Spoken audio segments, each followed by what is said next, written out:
Movie की शुरुआत एक छोटे से कब से होती है जिसका नाम मुफासा होता है। मुफासा अपने माता पिता के साथ रहता है। मुफासा की माँ उसे मिलेले नाम की एक जगह के बारे में बता रही होती है जहाँ वो लोग जाने वाले होते हैं। वो लोग मिलेले की तरफ निकल रहे होते हैं। तभी नदी में पानी का बहाव बढ़ जाता है जिसमें मुफासा और उसके पिता डूबने लगते हैं। मुफासा के पिता उसे बचाने की बहुत कोशिश करते हैं लेकिन बचा नहीं पाते। कुछ देर बाद सीन शिफ्ट होके एक छोटी सी नदी के पास दिखाया जाता है। मुफासा एक छोटी सी नदी में एक लकड़ी के गुटके के सहारे तैर रहा होता है। तभी वो एक दूसरे शेर के बच्चे से मिलता है जिसका नाम टाका होता है। मुफासा इस वक्त पानी में था। उसी वक्त उसके पीछे एक मगरमच्छ पड़ जाता है। मुफासा को तैरना नहीं आता था लेकिन जैसे तैसे करके वो नदी के किनारे पर पहुंच जाता है और उसे टाका पकड़ लेता है। इस तरह उसकी जान बच जाती है। तभी टाका की माँ उसके पास आ जाती है जो कि उन मगरमच्छ के बच्चों को भगा देती है। मुफासा टाका की माँ को सब बताता है कि कैसे वहाँ बाढ़ आई और वो अपने माँ बाप से अलग हो गया। अब मुफासा को टाका के पिता से मिलवाया जाता है जो कि उसे अपनाने से इनकार कर देता है। कुछ देर बाद बात करने के बाद ये फैसला होता है कि मुफासा और टाका के बीच एक रेस होगी। अगर मुफासा इसमें जीत गया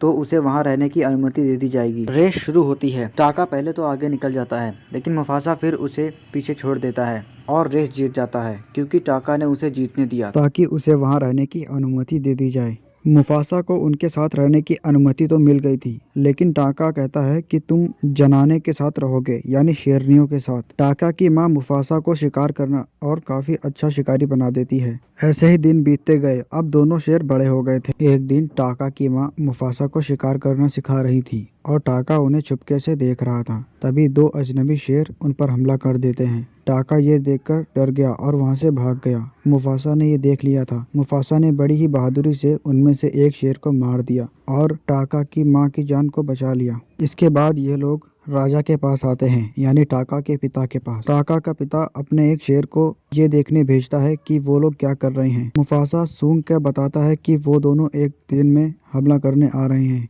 ये सब देख के टाका का पिता ये फैसला करता है कि टाका वहाँ से कहीं दूर चला जाए और मुफासा उसकी रक्षा करने के लिए उसके साथ जाए ताकि टाका का शाही खून बचाया जा सके। और ऐसा ही होता है। मुफासा और टाका उसी जगह पर जाते हैं जिस जगह के बारे में मुफासा की माँ ने उसे बचपन में बताया था, मिलेले। वो दोनों वहाँ से निकल जाते हैं और उनके जाते ही उनके पीछे से वही शिकारी शेर आ जाते हैं और टाका का पूरा परिवार खत्म कर देते हैं। टाका का परिवार खत्म करने के बाद वो शिकारी शेर मुफासा और टाका के पीछे पड़ जाते हैं। उन्हें भी पकड़ लेते हैं लेकिन वो एक नदी में कूद जाते हैं जिससे कि वो बच जाते हैं। लेकिन फिर भी वो शिकारी शेर उनका पीछा नहीं छोड़ते। उनके पीछे पीछे वो भी उसी नदी में कूद जाते हैं। कुछ ही देर बाद रात हो जाती है। मुफासा और टाका को एक शेरनी मिलती है जो कि अपने परिवार को ढूंढ रही होती है। टाका को वो शेरनी पहली ही नजर में पसंद आ गई थी। उस शेरनी के साथ एक पक्षी भी था जो कि उसका दोस्त था। मुफासा उस शेरनी को भी मिलेले नाम की जगह के बारे में बताता है जिस पर वो पहले तो यकीन नहीं करती लेकिन फिर इन लोगों के साथ चलने लगती है।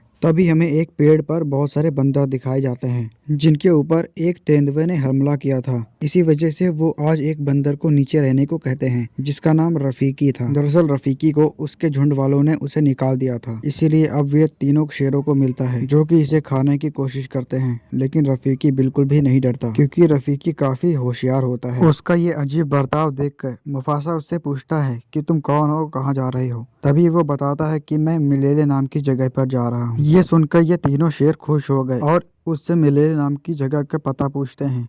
अब ये चारों मिलेले नाम की जगह की ओर बढ़ने लगते हैं। जब ये चारों जा रहे थे तो रास्ते में एक बहुत बड़ा हाथियों का झुंड दिखाई देता है। उनके पीछे पीछे वो शिकारी शेर भी आ जाते हैं। वो शेरनी एक छत्ते में अपना पंजा मार देती है ताकि हाथियों में भगदड़ मच जाए और वो बच जाएं। छत्ते के गिरते ही वो शेरनी एक टहनी से लटक जाती है और सभी हाथियों में भगदड़ मच जाती है। वो टहनी भी टूटने वाली होती है। उस शेरनी का पैर फिसल जाता है इसीलिए वो नीचे गिर जाती है। उसे मुफासा बचाकर एक चट्टान के नीचे आ जाता है।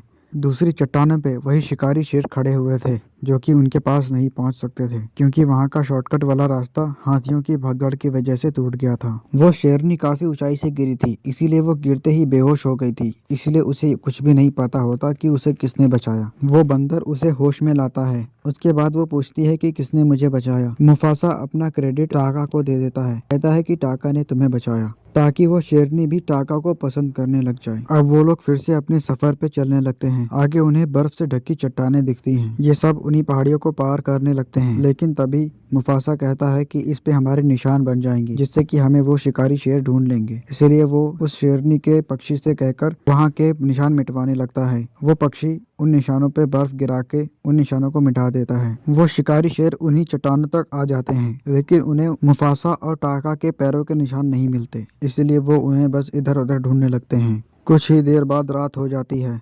उस शेरनी को किसी तरह पता चल गया था कि उसे टाका ने नहीं बल्कि मुफासा ने बचाया था। इसीलिए वो अब मुफासा को पसंद करने लगती है। टाका ये सब कुछ देख लेता है और उसके अंदर नफरत पैदा हो जाती है। इसीलिए वो खुद उन्हीं शिकारी शेरों के साथ मिलके मुफासा का ठिकाना बता देता है। सुबह होते ही मुफासा मिलेले पहुंच जाता है और उनके पीछे पीछे वो शिकारी शेर भी पहुंच जाते हैं। उन शिकारी शेरों को देख के सभी जानवर काफी डर जाते हैं। वो शिकारी शेर मुफासा को बताता है कि तुम्हारे भाई टाका ने हमारे लिए निशान बनाए, जिससे कि हम तुम तक पहुंच पाए। फिर मुफासा और उस शिकारी शेर के बीच लड़ाई होने लगती है। इधर वही शेरनी सभी शेरनियों को तैयार करती है कि वो मुफासा का साथ दे, ताकि वो उन जंगलियों को भगा सके। तभी मुफासा उस जंगली शेर को एक खाई से गिरा देता है। उसके बाद वो सबको समझाता है। उसकी बात सुन के सभी जानवर उससे सहमत हो जाते हैं और वो उन्हीं जंगली शिकारियों के खिलाफ लड़ने के लिए तैयार हो जाते हैं। इधर वो जंगली शेर अभी भी जिंदा था और वो फिर से मुफासा के ऊपर हमला कर देता है। मुफासा एक साथ 3 शेरनियों के साथ लड़ रहा था, जिससे कि वो कमजोर पड़ने लगता है और एक बड़ी सी खाई में गिर जाता है। कुछ ही देर में वो जंगली शेर भी